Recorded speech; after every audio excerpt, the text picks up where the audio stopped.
Otras variedades de castellano que encontramos son las variedades adquisicionales. Hay muchas personas que han aprendido el castellano como su segunda lengua y lo hablan de una manera particular a causa de su lengua materna y de su propia creatividad. Por ejemplo, los extranjeros que viven en el Perú tienen diferentes acentos. Llegué a Perú hace casi 2 años.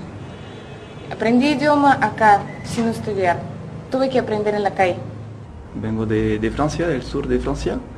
Y pues vivo acá en Perú desde un mes, pero ya me vine acá 3 veces.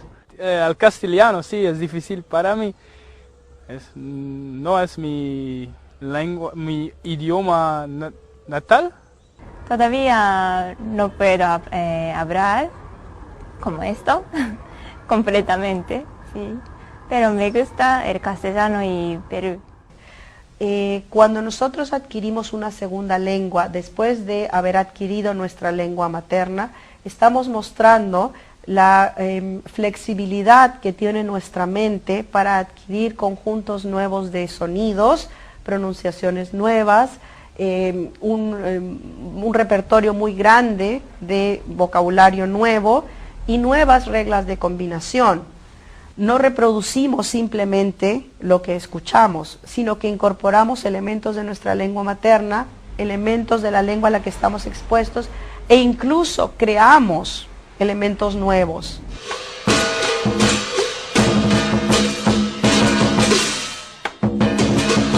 Un ejemplo notable de variedad adquisicional que hablamos en el Perú es la variedad de castellano de los inmigrantes chinos. En castellano me llamo Pedro. Nombre chino, Chen Jiang. Yo tengo en Perú 5 años. ¿Y dónde ha aprendido español usted? ¿Cómo lo habla? Cuando yo llego en Perú ya recién aprendido. Como el verbo haber en chino es el mismo que el verbo tener. Y el verbo haber nosotros lo usamos a veces para formas del pasado, no formas compuestas, como decir he comido, he venido, he ido, había ido, había venido. En chino también se usa el verbo haber, pero ese verbo haber también significa tener en chino. Entonces cuando uno no sabe chino a veces es muy difícil entender algunas cosas, como cuando dice, oye Joseph, tú mucho tiempo no tienes bienes. Entonces mucho tiempo no tiene bienes, ese tienes es el verbo tener que saber, o sea lo que quiere decir es no has venido desde hace mucho tiempo, dice mucho tiempo no tiene bienes. También encontramos variedades adquisicionales de castellano en la selva del Perú. Llegué la primera vez, ya pues poco a poco se acostumbraron. Educarlos a los alumnos, ¿no? Para que puedan enseñar allá en la educación, en el campo. Yo mismo he educado solo, no me han educado mis padres. Yo conozco todo indígenamente, a ras hasta las alturas, conocimiento indígena. No hay una sola forma de hablar castellano en la Amazonía, hay diferentes formas. En este sentido hay distintos castellanos amazónicos.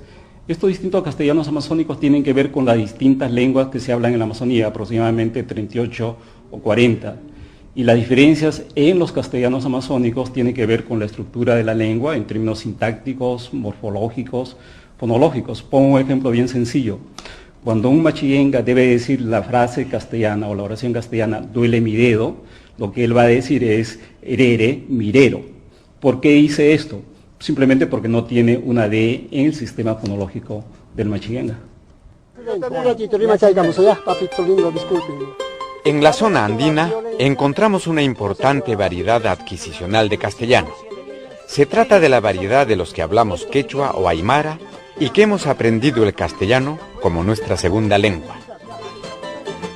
Esta variedad está formada por un enorme grupo de personas bilingües que hablamos el castellano de manera creativa, dotándolo de rasgos lingüísticos particulares. Marisol, Marisol, así le llamamos siempre. Siempre lo ponen. Marisol, Juancha. Siempre me radico en mi comunidad Jorimac. Estoy en estos momentos preparando mi tesis para optar el grado de licenciada en antropología.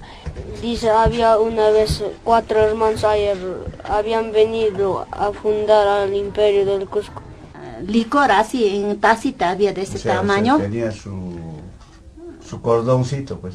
Amarradito, 2 tacitas de ese tamaño era. Ahí, en esa expresión, efectivamente se pueden encontrar todas estas características que hemos mencionado. Es decir, por ejemplo, pues fenómenos fonéticos, ¿no? La pronunciación de la R, que es típicamente andina. El orden sintáctico está muy claro, el verbo se está poniendo al final, ¿no es cierto? Y también el uso exagerado del diminutivo, ¿no?